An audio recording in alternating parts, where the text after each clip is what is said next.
पाक फौज का चेयरमैन पीटीआई इमरान खान के बयान पर रद्द अमल। ISPR ने तमाम इल्ज़ामात को मुस्तरद कर दिया और तर्जुमान के मुताबिक चेयरमैन पीटीआई की जानिब से आला फौजी अफसर के खिलाफ बेबुनियाद और गैर जिम्मेदाराना कतई तौर पर नाकाबिल कबूल है। पाकिस्तान की फौज एक इंतहाई पेशावर और नज़्म ज़ब्त की हामिल तंजीम होने पर फ़ख्र करती है। फौज का एक मजबूत और इंतहाई मौसर अंदरूनी एहतसाबी निज़ाम है। ये नज़म फौजी एहलकारों के जरिए की जाने वाली गैर कानूनी कार्रवाइयों के लिए पूरे बोझ पर लागू है। ISPR का कहना था कि ये इदारा हर कीमत पर अपने अफसरों और सिपाहियों की हिफाजत करेगा। बेबुनियाद इल्ज़ामात इंतहाई अफसोसनाक और काबिल मज़म्मत हैं। किसी को भी इदारे या उसके सिपाहियों की बेइज्जती करने की इजाज़त नहीं दी जाएगी। हुकूमत पाकिस्तान से दरख्वास्त की गई है कि वो इस मामले की तहकीकात करे।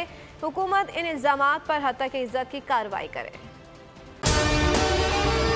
अगर आपको हमारी ये वीडियो पसंद आई है तो लाइक पर क्लिक कीजिए। बहुत अच्छी कवरेज की है। ये मार्च की तो जबरदस्त कवरेज थी, बॉल की प्रॉब्लम सबसे बेस्ट थी।